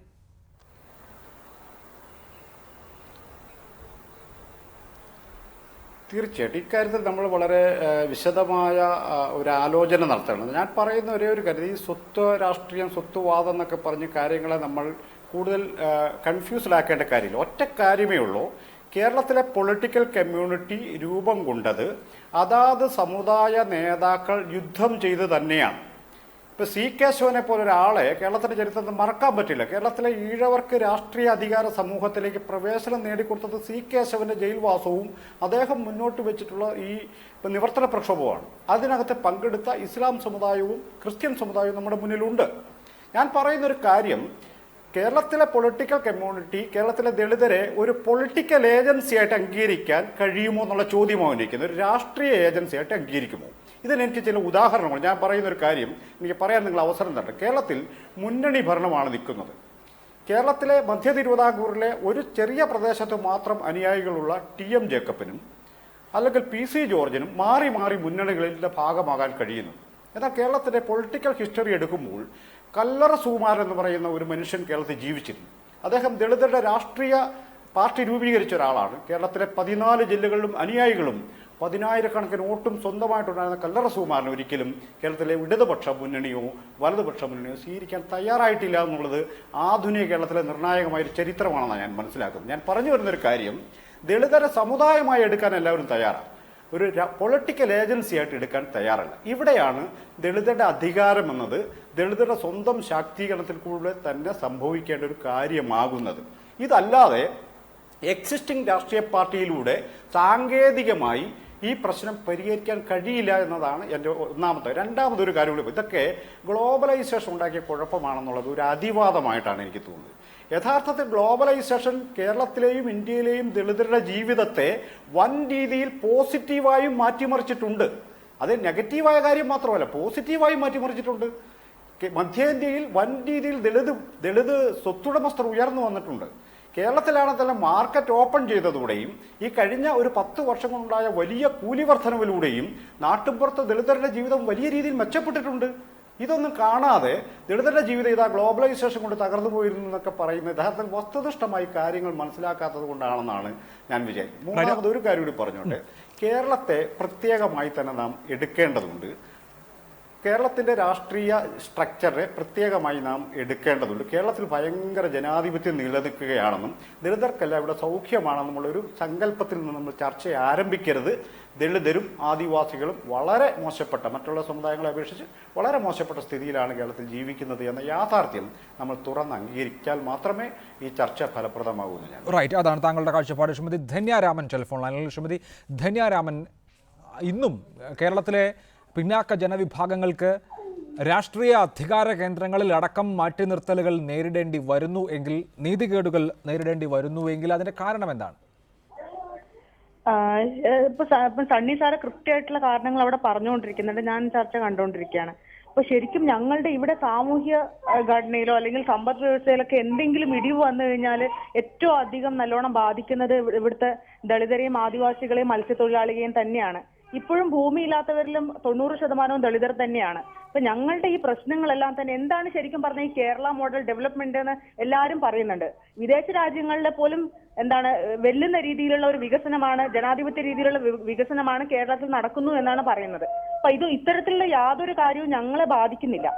അപ്പൊ ഈ എന്തിന് ഇപ്പൊ ഏറ്റവും നിസാര കാര്യം, ഈ 3-4 വർഷത്തിനിടയിൽ ഞാനൊരു 50,000 ഞങ്ങളുടെ ദളിത് കുട്ടികളെ ഞങ്ങൾ ഹോസ്റ്റലിൽ പോയി ഞങ്ങൾ വിസിറ്റ് ചെയ്തിട്ടുണ്ട്. അവരുടെ ഒരു പോലീസ് ഡിപ്പാർട്ട്മെന്റ് സഹായത്തോടു കൂടി അവരുടെ സർവേ എടുത്തിട്ടുണ്ട്. കുട്ടികൾ തന്നെ കടുത്ത മാനസിക സംഘർഷത്തിലാണ്. ഇനി രാഷ്ട്രീയത്തിലേക്ക് വരാം. രാഷ്ട്രീയത്തിൽ ഞാനിപ്പം ആക്ടിവിസ്റ്റ് ആയതുകൊണ്ട് എനിക്ക് ഏത് രാഷ്ട്രീയ പാർട്ടിയിൽ പോയാലും എനിക്ക് സീറ്റ് കിട്ടും എന്ന് എന്നെ 3 രാഷ്ട്രീയ പാർട്ടിന്റെ ആളുകളും വിളിക്കുന്നുണ്ട്. അത് നിങ്ങൾക്ക് സംവരണ സീറ്റ് ഉണ്ടല്ലോ, നിങ്ങൾക്ക് അത് കിട്ടുമല്ലോ, നിങ്ങൾക്ക് ഈ പാർട്ടിയിൽ വന്നൂടെ, നിങ്ങൾക്ക് ഈ പാർട്ടിയിൽ വന്നു കഴിഞ്ഞാൽ നിങ്ങൾക്ക് ഒരുപാട് ഗുണങ്ങളുണ്ട്. അപ്പോൾ വ്യക്തിപരമായിട്ട് ഞങ്ങളെ എല്ലാവരെയും എന്തെങ്കിലും ചെറിയ കാര്യങ്ങൾ തന്ന് ഒതുക്കാനാണ് എപ്പോഴും രാഷ്ട്രീയ പാർട്ടികൾ ശ്രമിക്കുന്നത്. സണ്ണി സാർ പറഞ്ഞ പോലെ ഞങ്ങളെ ഒരു പൊളിറ്റിക്കൽ ഏജൻസി ആയിട്ട് അംഗീകരിക്കാനായിട്ട് ഇപ്പോഴും രാഷ്ട്രീയ പാർട്ടികൾക്ക് മടിയാണ്. അത് കടുത്ത ജാതീയത തന്നെയാണ്. ഇപ്പം ഏത് രാഷ്ട്രീയ പാർട്ടിയിലായാലും ഇവരെല്ലാം പറയുന്ന ഒരൊറ്റ കാര്യം, ഞങ്ങളൊരു പൊളിറ്റിക്കൽ ഏജൻസി ആവണ്ട, ഞങ്ങൾ ഏതെങ്കിലും വ്യക്തികൾ ഉയർന്നു വന്ന് അവർക്ക് റിസർവേഷൻ സീറ്റ് തീർത്താൽ മതി, അതൊന്ന് ഫില്ല് ചെയ്താൽ മതി. അത് മാത്രമാണ് ഇവരുടെ മെയിൻ അജണ്ട. അത് ഞാൻ ഈ 5 വർഷം കൊണ്ട് ഞാനിത് ഈ രാഷ്ട്രീയ പാർട്ടികളുടെ വായന്ന് ഞാൻ കേൾക്കാൻ തുടങ്ങി. അതാണ് ശ്രീമതി സാറാ ജോസഫ്, കേരളത്തിലെ സാമൂഹ്യ സൂചികയുടെ ഉയർച്ച ലോകമെമ്പാടും ചർച്ച ചെയ്യപ്പെട്ടിട്ടുണ്ട്. നമ്മൾ സമ്പദ് വ്യവസ്ഥ ഒരു തരത്തിൽ അങ്ങനെ പിറകിലാണെങ്കിൽ പോലും സാമൂഹ്യ സൂചിക വളരെ ഉയർന്നു നിൽക്കുന്നു എന്നുള്ളതിനെ അത്ഭുതത്തോടെ പലരും കണ്ടിട്ടുണ്ട്. എന്നിട്ടും ദലിതരെ സംബന്ധിച്ച് അവർ ഭൂമിയില്ലായ്മ എന്ന പ്രശ്നം നേരിടുന്നു, അവർ കോളനികളിലേക്ക് പാർശ്വവൽക്കരിക്കപ്പെടുന്ന അവസ്ഥ നേരിടുന്നു, അതിരുകളിലേക്ക് മാറ്റി നിർത്തപ്പെടുന്നു. ഇന്നും അട്ടപ്പാടിയിൽ പോഷകാഹാരം കിട്ടാത്തത് മൂലം കുഞ്ഞുങ്ങളും അമ്മമാരും മരിക്കുന്ന അവസ്ഥ ഉണ്ടാകുന്നു. ഏതെങ്കിലും തരത്തിലുള്ള ഗാർബേജുകളിൽ നിന്ന് ഭക്ഷണം കഴിക്കേണ്ടി വരുന്ന അവസ്ഥയിലേക്ക് കുട്ടികൾ ചുരുക്കപ്പെടുന്നു. എന്തുകൊണ്ടാണ് അങ്ങനെ സംഭവിക്കുന്നത്? തീർച്ചയായിട്ടും എന്നെ സംബന്ധിച്ചിടത്തോളം ദളിതർ അവരുടെ സ്വയം വിമോചനം പ്രഖ്യാപിക്കണം. കാരണം ആർക്ക് വേണമെങ്കിലും അവരവരുടെ ജാതിയുടെയും മതത്തിന്റെയും പേരിലുള്ള സാമുദായിക സംഘടനകൾ ഉണ്ടാക്കി അധികാരത്തിലേക്ക് കയറാം എന്ന് പറയുന്ന തെറ്റായ ഒരു ജനാധിപത്യമാണ് ഇവിടെ നിലനിൽക്കുന്നത്. ഇവരെല്ലാവരും ദളിതരെ ഉപയോഗിച്ചുകൊണ്ടിരിക്കുകയാണ്.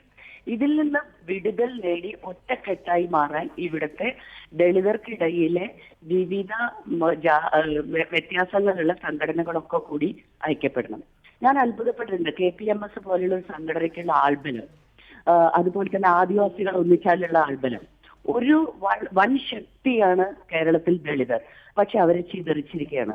ഇത് വളരെ കൃത്യമായിട്ടുള്ള പൊളിറ്റിക്കൽ പാർട്ടികളുടെ അജണ്ടയാണ്. നേരത്തെ ബഹുമാനപ്പെട്ട ശ്രീ KP അനിൽകുമാർ പറഞ്ഞു, അങ്ങനെ തന്നെത്താനെ ഒന്നും സംഘടന ഉണ്ടാക്കി പോകേണ്ട കാര്യമില്ല, അതൊരിക്കലും അംഗീകരിക്കാൻ പറ്റില്ല. അങ്ങനെയൊക്കെ ആയാൽ അത് മാവോയിസം ആവുന്നതാണ്, മാവോയിസ്റ്റുകളുടെ പോലെ വളരുന്നതാണ്. സത്യത്തില് ദളിതരുടെ ശക്തിയെ ചെറുക്കാൻ പറ്റില്ല എന്നുള്ള തിരിച്ചറിവ് ദളിതരെക്കാൾ അധികം ഈ പൊളിറ്റിക്കൽ പാർട്ടികൾക്കുണ്ട്. ദളിതർ എന്തുകൊണ്ടാണ് ഐക്യപ്പെട്ട ഒരു വൻ ശക്തിയായി മാറിയാൽ ഭൂമിയുടെ പ്രശ്നം പരിഹരിക്കപ്പെടും, കാർഷിക മേഖലയിലുള്ള പ്രശ്നങ്ങൾ പരിഹരിക്കപ്പെടും, കാട് സംരക്ഷിക്കപ്പെടും, ഭൂമി സംരക്ഷിക്കപ്പെടും. കാരണം ആരാണ് ഭൂമിയുടെ അവകാശികൾ? ഭൂമിയുടെ അവകാശികൾ ഭൂമിയിൽ പണിയെടുക്കുന്ന മനുഷ്യർ തന്നെയാണ്. ഇന്ന് അവർക്ക് കൃഷി ചെയ്യാൻ ഭൂമിയില്ല, തൊഴിലില്ല, ഈ രീതിയിലുള്ള പ്രശ്നങ്ങളുണ്ട്. അതേസമയം സാധ്യമാണ് ദളിതർക്ക്. എത്രയോ ആ സമുദായത്തിൽ നിന്നുള്ള മിടുമിടുക്കന്മാരായിട്ടുള്ള മിടുമിടുക്കികളായിട്ടുള്ള ആളുകൾ പഠിച്ചു ഉയർന്ന് വന്ന് ഇന്റലക്ച്വൽ ലെവലില് ഇപ്പൊ സണ്ണി കപ്പിക്കാടിനെ പോലെയൊക്കെ നിരവധി പേരെ നമുക്ക് ചൂണ്ടിക്കാണിക്കാൻ പറ്റും. എഴുത്തുകാരുണ്ട്, സാമൂഹ്യ പ്രവർത്തകരുണ്ട്, ആക്ടിവിസ്റ്റുകളുണ്ട്, വളരെയധികം IT മേഖലയിലുള്ള ആളുകളുണ്ട്. എന്തുകൊണ്ട് ദളിതർക്ക് അസാധ്യമാണ്? അസാധ്യമാണ്, സാധ്യമാണ്. ആ സാധ്യമായതിനെ ദളിതർ ഒറ്റക്കെട്ടായി നിന്ന് പിടിച്ചെടുക്കണം. തീർച്ചയായിട്ടും അത് ഒരിക്കലും ഉത്തർപ്രദേശിലോ മറ്റൊക്കെ കാണുന്ന പോലെ ആവില്ല നമ്മുടെ അവിടെ ഉണ്ടായാല്. കാരണം കുറെ കൂടി പൊളിറ്റിക്കലാണ് നമ്മൾ. അതുകൊണ്ട് ഒരു ആരോപിക്കപ്പെടുന്നത് പോലെയുള്ള ഒരു കുഴപ്പവും അതിലുണ്ടാവില്ല. ആകെ ഉണ്ടാവുക ഈ പൊളിറ്റിക്കൽ പാർട്ടികൾക്ക് അവരുടെ ശക്തി ദുർബലപ്പെടും. ശ്രീ NP ചേക്കുട്ടി, കേരളത്തിൻ്റെ രാഷ്ട്രീയ അധികാര ഘടനയിൽ ദളിതർ പിന്നോട്ടു പോകാൻ കാരണം ഇവിടെ കാൻഷിറാമിനെ പോലെ, മായാവതിയെ പോലെ, ചുരുങ്ങിയത് രാംവിലാസ് പാസ്വാനെയെങ്കിലും പോലെയുള്ള ഒരു നേതാവില്ലാതെ പോയതാണോ?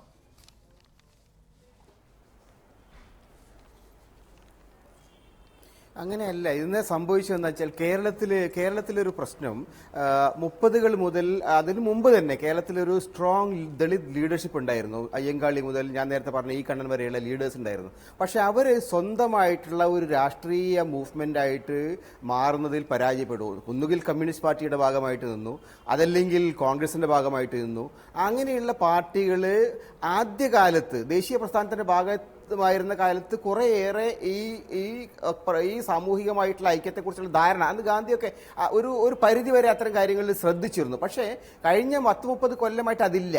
അപ്പം അതുകൊണ്ട് ഈ പ്രസ്ഥാനങ്ങളെ സംബന്ധിച്ചിടത്തോളം, ദളിത് പ്രസ്ഥാനത്തെ സംബന്ധിച്ചിടത്തോളം അനിൽകുമാർ പറഞ്ഞ മാതിരി അപേക്ഷ കൊടുത്തുകൊണ്ടോ അല്ലെങ്കിൽ ചാരിറ്റബിൾ ആയിട്ടുള്ള ഒരു അത് ലീഡർഷിപ്പിൽ നിന്ന് കിട്ടുമെന്ന് പ്രതീക്ഷിച്ചുകൊണ്ടോ അങ്ങനെ ഒരു ശാക്തീകരണം സാധ്യമേ അല്ല. ഒരേ ഒരു വഴി ശക്തമായിട്ടുള്ള തങ്ങളുടേതായിട്ടുള്ള പ്രസ്ഥാനങ്ങൾ ഉണ്ടാക്കുകയാണ്. കേരളത്തിൽ DHRM വളരെ ശക്തമായിട്ട് പ്രസ്ഥാനമായിട്ട്, അതുകൊണ്ടാണല്ലോ അതിനെ തകർക്കാൻ വേണ്ടി എല്ലാ പ്രസ്ഥാനങ്ങളും, അതിൽ കമ്മ്യൂണിസ്റ്റ് പാർട്ടി ഉണ്ടായിരുന്നു, ശിവസേന ഉണ്ടായിരുന്നു, മുഖ്യധാരാ കക്ഷികൾ എല്ലാവരും ഉണ്ടായിരുന്നു. ദീർഘകാലം ആ ലീഡർഷിപ്പിനെ തകർക്കാൻ നോക്കി. അപ്പം അങ്ങനെയുള്ള ഒരു ലീഡർഷിപ്പ് ഉയർന്നു വരിക എന്നുള്ളത് വളരെ വളരെ പ്രധാനമാണ്. നോർത്ത് ഇന്ത്യയിൽ വളരെ കഴിഞ്ഞിട്ടാണ് ഈ ദളിത് മൂവ്മെന്റ് വന്നത്, കാൻഷിറാമിനെ പോലെ പ്രസ്ഥാനം. പക്ഷേ ഇന്ത്യൻ പൊളിറ്റിക്സിൽ ഇന്ന് കേരളത്തിലെ ലീഡേഴ്സ് അല്ല, കാൻഷിറാമിനെ പോലെയും മായാവതിയെ പോലെയുള്ള ലീഡേഴ്സാണ് ദളിത് പ്രസ്ഥാനത്തിനെ തലപ്പത്തിരിക്കുന്നത്. അത് നമ്മൾ മനസ്സിലാക്കണം. തങ്ങളുടെ സ്വന്തം ശക്തി ഉയർത്തിപ്പിടിച്ചുകൊണ്ട് തങ്ങളുടേതായിട്ടുള്ള മൂവ്മെൻ്റ് ആണ്. രണ്ടാമത്തെ കാര്യം ആഗോളവൽക്കരണത്തിന്. എനിക്ക് തോന്നുന്നത് ആഗോളവൽക്കരണം സംബന്ധിച്ച് ഒരു ചർച്ച നടക്കുന്നുണ്ട്. പക്ഷേ അത് മിഡിൽ ക്ലാസ്സിൽപ്പെട്ട വിദ്യാഭ്യാസം ലഭിച്ചിട്ടുള്ള ദളിത് കമ്മ്യൂണിറ്റിയിലുള്ള ആളുകൾക്ക് ഗുണമുണ്ടായിട്ടുണ്ടാവാം. പക്ഷെ താഴേക്കിടയിലുള്ള കാർഷിക രംഗത്തും മറ്റു തൊഴിലുകളിൽ നിൽക്കുന്ന ആളുകളെ സംബന്ധിച്ചിടത്തോളം ഇതിൻ്റെ ഇമ്പാക്റ്റ് വളരെ നെഗറ്റീവ്. അവർ കൂടുതൽ തകരുകയാണ്. അതാണ് എൻ്റെ അനുഭവം, ഞാനത് കണ്ടിട്ടുള്ളതാണ്. റൈറ്റ്. ശ്രീ കെ ഷാജു, ദളിതർക്ക് സ്വന്തമായ ഒരു പ്രസ്ഥാനം ഉണ്ടായിരുന്നുവെങ്കിൽ, അതിൽ ദളിത് വിഭാഗങ്ങളെയൊക്കെ അണിനിരത്താൻ കഴിഞ്ഞിരുന്നു എങ്കിൽ കേരളത്തിലെ അനുഭവം മറ്റൊന്നാകുമായിരുന്നോ? ഇതേ ഒരു തെറ്റിദ്ധാരണയിൽ നിന്നാണ് ഇത്തരം ചർച്ചകളെല്ലാം പോകുന്നത്. നിങ്ങൾ കേരളത്തിന്റെ പഴയ തിരുവിതാംകൂറിന്റെയോ മലബാറിന്റെയോ ആ ഭാഗം മുതലുള്ള കേരളത്തിന്റെ വളർച്ചയെ സംബന്ധിച്ച് സസൂക്ഷ്മമായിട്ടൊന്ന് വീക്ഷിക്കുക. കേരളത്തിൽ ഒരു പൊതു ദളിത് പ്രസ്ഥാനം കേരളത്തിൽ ഉണ്ടായിട്ടേയില്ല. ബഹുമാന അയ്യങ്കാളുടെ കാലത്ത് ഉണ്ടായ പ്രസ്ഥാനം എന്താ? അയ്യങ്കാൾ തന്നെ പറഞ്ഞത് എന്താ? എന്റെ സമുദായത്തിൽ പുലേരിൽ 10 പേര് ബിരുദധാരികളായി വരണമെന്നാ പറഞ്ഞത്. പുലേര് മാത്രമല്ല കേരളത്തിലെ ദളിതം, നിങ്ങൾ മനസ്സിലാക്കണം. അതിനുവേണ്ടി അദ്ദേഹം നടത്തിയ മുന്നേറ്റത്തെ അങ്ങേയറ്റം ബഹുമാനത്തോടെയും അതിന് ഞാൻ അഭിമാനിക്കുകയും ചെയ്യുന്ന ആളാണ്. അതോടൊപ്പം ആ സമയം തന്നെ കേരളത്തിൽ നിങ്ങൾ മനസ്സിലാക്കണം, ഇപ്പോഴും ദളിത് സംഘടനകൾ പൊതുവായില്ല. ഇവിടെ KPMS ആണുള്ളത്, ഇവിടെ സിദ്ധനൊരാണുള്ളത്, ഇവിടെ സാംബവരാണുള്ളത്. അങ്ങനെ ചിന്നിച്ചിതറി വിഭിന്നമായി നിൽക്കുന്ന ഈ സമൂഹത്തെ ഒരൊറ്റ ഫ്രെയിമിനകത്ത് കൊണ്ടുവരാൻ ഈ ആദ്യകാലം മുതലേ കഴിഞ്ഞിട്ടില്ല, ഇപ്പോഴും കഴിഞ്ഞിട്ടില്ല. ഇപ്പോഴും സംഘടിക്കുന്നവരെല്ലാം അവരുടെ ചെറിയ സ്വത്വത്തിനുള്ളിൽ നിന്നുകൊണ്ടുള്ള ജാതി സംഘടനകൾ കെട്ടിപ്പടുക്കാൻ വേണ്ടിയാണ് ശ്രമിക്കുന്നത്. ഇവിടെയാണ് ബഹുമാനായ മന്ത്രി ശ്രീ അനിൽകുമാർ പറയുന്നതിന്റെ സാങ്കത്യം നിൽക്കുന്നത്.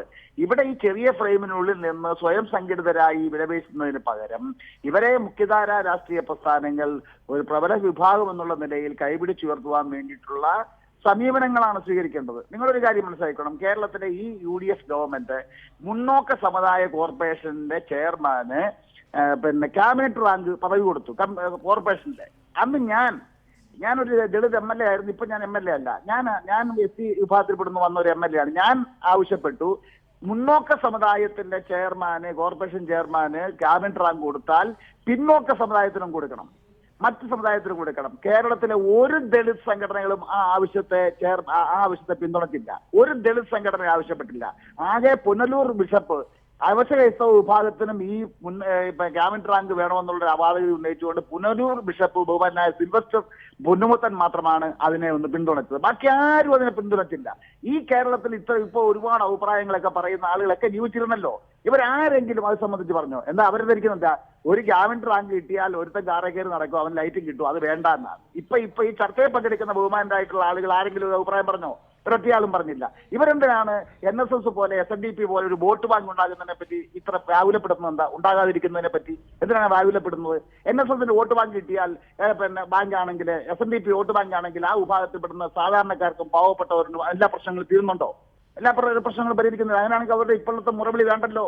ഇവിടെ സ്കൂൾ കൊടുക്കുമ്പോൾ കോളേജ് കിട്ടുന്നില്ല നിങ്ങൾ പറഞ്ഞല്ലോ. ഇപ്പൊ സ്കൂൾ കൊടുക്കാനും കോളേജ് കൊടുക്കാനും മെഡിക്കൽ കോളേജ് കൊടുക്കാനും ഉള്ള നിബന്ധനകൾ വരുമ്പോൾ പട്ടികജാതിക്കാരുടെ സംഘടന അത്തരം ആവശ്യങ്ങൾ മുന്നോട്ട് വെക്കുമ്പോൾ അതിന് നിലവിലുള്ള നിയമത്തിന്റെ പരിധി നിന്നുകൊണ്ട് തള്ളിക്കളയാനാണ് ഭരണകൂടം ശ്രമിക്കുന്നത്. നേരെ മറിച്ച് പട്ടികജാതി സംഘടനകൾ ഒരു മെഡിക്കൽ കോളേജിന് ആവശ്യപ്പെടുമ്പോൾ അവർക്ക് സ്ഥലമില്ലെങ്കിൽ സ്ഥലം ഞങ്ങൾ കൊടുക്കാം, അല്ലെങ്കിൽ ആ പട്ടികജാതി സംഘടനകൾക്ക് അത് വേണ്ട, എന്ന് പറഞ്ഞിട്ട് ആ നിലയിൽ അവരെ ഉയർത്തിക്കൊണ്ടുവരുന്നതിന് വേണ്ടിയിട്ടുള്ള സമീപനങ്ങൾ സ്വീകരിക്കുന്നതിന് പകരം അവരൊരു വോട്ട് ബാങ്ക് ആകണമെന്ന് ആരാണ് ഈ ശാഠ്യം പിടിക്കുന്നത്? ശരി, അതാണ് താങ്കളുടെ കാഴ്ചപ്പാട്. ശ്രീ AP അനിൽകുമാർ, മാറി മാറി വരുന്ന ഭരണകൂടങ്ങൾ ഇക്കാര്യത്തിൽ സ്വീകരിക്കുന്ന നിലപാടുകൾ തൊലിപ്പുറത്തെ ചികിത്സ മാത്രമായി ഒതുങ്ങുന്നത് കൊണ്ടല്ലേ ഈ കാലം അത്രയും പിന്നിട്ട ശേഷവും നമുക്ക് പണ്ട് പറഞ്ഞ അതേ കാര്യങ്ങൾ പറയേണ്ടി വരുന്നത്? നമുക്ക് സ്വാഭാവികമായിട്ട് നേരത്തെ ഇവിടെ ശ്രീമതി സാറാ ജോസഫ് സൂചിപ്പിച്ച പോലെ വലിയ മാറ്റം കേരളത്തിൽ ഉണ്ടായിട്ടുണ്ട്. വിദ്യാഭ്യാസ രംഗത്തൊക്കെ വലിയ മുന്നേറ്റം ഉണ്ടായിട്ടുണ്ട്. പക്ഷേ മറ്റ് പൊതുസമൂഹവുമായി താരതമ്യം ചെയ്യുമ്പോൾ ഇപ്പോഴും വളരെ പുറകിലാണ്. ആ പുറകിൽ നിന്ന് വരണം എന്നുണ്ടെങ്കിൽ സ്വാഭാവികമായും അതിനൊരു കൈത്താങ്ങ്, ഒരു ലീഡർഷിപ്പിന്റെ ഒരു സഹായം, അല്ലെങ്കിൽ പൊളിറ്റിക്കൽ പാർട്ടീസിന്റെ ഒരു സപ്പോർട്ട് ഉണ്ടാവുക എന്നുള്ളതാണ് ഞാൻ സൂചിപ്പിച്ചത്. ഇപ്പോ എല്ലാ രീതിയിലും ഇന്ന് ചെറുപ്പക്കാരുണ്ട്. ഞാൻ നേരത്തെ പറഞ്ഞല്ലോ 10 BA-ക്കാരാണ് ആഗ്രഹമെങ്കിൽ നമുക്ക് ഇത്ര കാലമായിട്ട് ചെയ്യാൻ കഴിയാതെ പോകുന്ന ഒരു 10 വ്യവസായികൾ ഉണ്ടാക്കാൻ ഈ വ്യവസ്ഥിതി ഒന്നും കഴിഞ്ഞിട്ടില്ല. സാമ്പത്തികമായൊരു ഉയർച്ച ഉണ്ടാകാൻ കഴിഞ്ഞിട്ടില്ല. ഇപ്പോൾ ഗവൺമെന്റ് പട്ടികജാതി വിഭാഗങ്ങൾക്ക് മാനേജ്മെന്റുകൾക്ക് കോളേജ് കൊടുക്കാൻ തീരുമാനിച്ചു. 3 കോളേജ് കൊടുത്തു. ഞാൻ അതിന് വലിയ കാര്യമായിട്ട് കാണുന്നില്ല. പക്ഷേ 200ഓളം വരുന്ന കോളേജുകൾ ആദ്യമായിട്ടാണ് കൊടുക്കുന്നത്. പക്ഷെ അങ്ങനെ കൊടുത്താൽ പോലും അത് നടത്താൻ കഴിവുള്ള സാമ്പത്തിക ശക്തിയായിട്ട് മാറാൻ ഇതുവരെ കഴിയുന്നില്ല. അപ്പൊ അവിടെയൊക്കെ നമുക്ക് കാണാൻ കഴിയുന്നത് പൊതുവായി ഇത്തരം കാര്യങ്ങളിലൊക്കെ രാഷ്ട്രീയ അധികാരത്തിന് ഒരുപാട് കാര്യങ്ങൾ ചെയ്യാൻ കഴിയും. നേരത്തെ ഇവിടെ സൂചിപ്പിച്ചു ചർച്ചയില് മുഖ്യമന്ത്രിമാരായി കടന്നു വരുന്നവര് എടുക്കുന്ന ചെറിയ സമീപനങ്ങൾ, അത് വലിയ മുന്നേറ്റം ഉണ്ടാക്കാൻ കഴിയുന്നുണ്ട്. അതുകൊണ്ട് ഇവിടെ അത്തരത്തിൽ വരണമെന്നല്ല, ഇവിടെയുള്ള രാഷ്ട്രീയ ലീഡർഷിപ്പ് നിലവിലുള്ള പട്ടികജാതി വിഭാഗങ്ങളിലുള്ള ആളുകൾക്ക് പരിഗണന കൊടുത്ത് അവരെ ശക്തിപ്പെടുത്തി അവരിലൂടെ ഉള്ള ഒരു വളർച്ച ഉണ്ടാക്കിയെടുക്കണം. ശ്രീ സണ്ണി M കബിക്കാട്, മറ്റു സമുദായ സംഘടനകൾ, അത് NSS ആയാലും SNDP ആയാലും ക്രൈസ്തവ സഭകളായാലും MES പോലെയുള്ള മുസ്ലിം സംഘടനകളായാലും ഒക്കെ സാമ്പത്തിക അധികാര കേന്ദ്രങ്ങൾ കൂടിയാണ്. സാമ്പത്തികമായി അവർക്ക് വലിയ അടിത്തറയുണ്ട്. ദളിത് സംഘടനകളെ സംബന്ധിച്ച് അങ്ങനെയൊന്നും ഇല്ലാത്തത് പ്രത്യക്ഷമായി ഈ രാഷ്ട്രീയത്തിൽ നിന്നുള്ള അല്ലെങ്കിൽ രാഷ്ട്രീയ അധികാരത്തിൽ നിന്നുള്ള മാറ്റി നിർത്തൽ കൊണ്ടാണോ?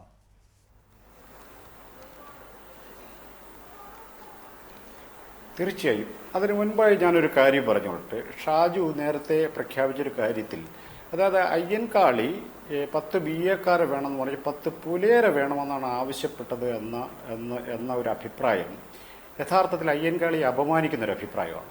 അയ്യൻകാളി ഉണ്ടാക്കിയത് സാധുജന പരിപാലന സംഘം എന്ന സംഘടനയാണ്. പുലയനും പറയനും കുറവനും എന്തിനും മതം മാറിയ പട്ടികജാതിക്കാർ പോലുമുള്ള ഈ അൺടച്ചബിൾ കാസ്റ്റിനെ ഒന്നായി കണ്ടുകൊണ്ട് പ്രവർത്തിച്ചൊരു മഹാത്മാവാണ് അയ്യൻകാളി. അദ്ദേഹം പുലയർക്ക് വേണ്ടി 10 BA-ക്കാരെ വേണമെന്ന് പറഞ്ഞു എന്ന വാക്യം ഷാജു പിൻവലിക്കണം എന്നാണ് എനിക്ക് പറയുവാനുള്ളത്. ഇക്കാര്യത്തിൽ ദളിതർ സംഘടിതരല്ലാത്തത് കൊണ്ട്, ആദിവാസി സംഘടിതരല്ലാത്തത് കൊണ്ട്, അവർക്ക് സമ്പത്തില്ലാത്തവർക്കൊണ്ട് അവർക്ക് ഞങ്ങൾ അധികാരം കൊടുക്കുന്നില്ല എന്ന് പറയുന്നതിലൊരു യുക്തിഭംഗമുണ്ട്. കേരളത്തിൽ മുഖ്യമന്ത്രി ഭരിക്കുന്നത്, ഉമ്മൻചാണ്ടി കേരളത്തിലെ മുഖ്യമന്ത്രി ആയിരിക്കുന്നത് സംഘടിത സമുദായങ്ങൾക്ക് കേരളത്തിലെ സമ്പത്ത് വീതം വെച്ച് കൊടുക്കാനല്ല, കേരളത്തിലെ മുഴുവൻ സമുദായങ്ങൾക്കും കൊടുക്കാനാണ്. അതിനകത്ത് അവർ സംഘടിതരാണോ അല്ലയോ എന്നുള്ളതൊരു തർക്കമേ അല്ല. രണ്ടാമതൊരു കാര്യം, കേരളത്തിലെ മുഴുവൻ രാഷ്ട്രീയ കക്ഷികൾക്കും പട്ടികജാതി സംഘടനകൾ ഉണ്ടെന്ന് നമ്മൾ മനസ്സിലാക്കണം. CPM മുതൽ കേരള കോൺഗ്രസിന്റെ ബാലകൃഷ്ണപിള്ളയുടെ ഗ്രൂപ്പ് വരെ, യൂത്ത് ഫ്രണ്ടും മുസ്ലിം ലീഗിന് വരെ പട്ടികജാതിക്കാരുടെ സംഘം. ഈ രാഷ്ട്രീയ കക്ഷികൾ പട്ടികജാതിക്കാരെ വീതം വെച്ചെടുത്തിട്ട് അവർ തന്നെ പട്ടികജാതിക്കാരോട് പറയാം നിങ്ങൾ സംഘടിക്കുന്നില്ല. എന്തൊരു വൈരുദ്ധ്യമാണിത്, എന്തൊരു വൈരുദ്ധ്യമാണിത്. ഇത് യഥാർത്ഥത്തിൽ വലിയൊരു ചതിയാണെന്നാണ് ഞാൻ പറഞ്ഞത്. ഈ ദളിതരെയും ആദിവാസികളെയും അധികാരത്തിൽ പുറത്തു നിർത്തിയിട്ട് നിങ്ങൾ സംഘടിച്ചു വാ എന്ന് പറയുകയും പിൻവാതിലൂടെ ഇവരെ ഭിന്നിപ്പിക്കുന്ന എല്ലാ തന്ത്രങ്ങളും ആവിഷ്കരിച്ചിട്ട് രാഷ്ട്രീയക്കാർ ഈ ദളിതർക്ക് സമ്പത്തും അധികാരവും ഇല്ലാത്തതിന്റെ ഏക കുറ്റവാളികൾ ദളിതർ മാത്രമാണെന്ന് പറയുന്നത് വളരെ വലിയ ഒരു പൊതു ചർച്ചയ്ക്കാണ് മന്ത്രി AP അനിൽകുമാർ ഇന്ന് തുടക്കം കുറിച്ചിരിക്കുന്നത്. മുഖ്യധാര രാഷ്ട്രീയ കക്ഷികൾ ഇപ്പോഴും പട്ടികജാതി പട്ടികവർഗ വിഭാഗങ്ങളോട് അയിത്തം കാണിക്കുന്നുണ്ട് എന്ന അദ്ദേഹം ഇന്ന് കോഴിക്കോട് നടത്തിയ പ്രസ്താവന തീർച്ചയായും കേരളത്തിന്റെ രാഷ്ട്രീയ മണ്ഡലം ചർച്ച ചെയ്യേണ്ട, കൂടുതൽ ആഴത്തിൽ വിശകലനം ചെയ്യേണ്ട ഒന്ന് തന്നെയാണ്. വളരെ നന്ദി ചർച്ചയിൽ പങ്കെടുത്തതിന് മന്ത്രി അനിൽകുമാർ, ഒപ്പം Shri KK Shaju, Shrimati Sara Joseph, Shri Sunny M Kappikkad, Shri NP Chekkutty, Shri KK Shaju. ഇടവേളയ്ക്ക് ശ്രീമതി ധന്യാരാമൻ. ഇടവേളയ്ക്ക് ശേഷം എടുത്ത അവർ കാണാം. നമസ്കാരം.